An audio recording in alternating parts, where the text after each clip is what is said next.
Wait லாஸ்க்கு சூப்பரான ஒரு soup வந்து பார்க்கலாமா? அதுவும் ராகி ப்ரோக்கோலி சூப் தான் வந்து பார்க்க போறோம். ராகி மாவுல சூப்பான்னு நினைப்பீங்க. ரொம்ப டேஸ்டியா இருக்கும், ஹெல்தியான வெர்ஷனாவும் இருக்கும்.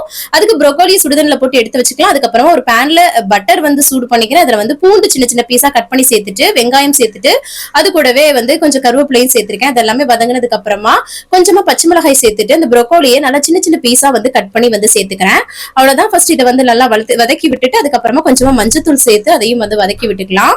அதுக்கப்புறமா இதுல வந்து பாத்தீங்கன்னா சூப்புக்கு தேவையான அளவுக்கு தண்ணி வந்து சேர்த்துக்கிட்டு அது கூட வந்து தேவையான அளவு உப்பு சேர்த்து நல்லா மிக்ஸ் பண்ணி விட்டுக்கலாம். அதுக்கப்புறம் 2 ஸ்பூன் அளவுக்கு வந்து ராகி மாவு, அதாவது கேப்ப மாவு எடுத்து தண்ணியில இந்த மாதிரி மிக்ஸ் பண்ணிட்டு நம்ம சூப் நல்லா கொதிச்சு வந்ததுக்கு அப்புறமா அதுல வந்து சேர்த்து நல்லா கிளறி விட்டு ஒரு கொதி நல்லா கொதிக்க விட்டோட வச்சுக்கோங்க. அந்த கேப்ப மாவு நல்லா வெந்து வந்துடும்.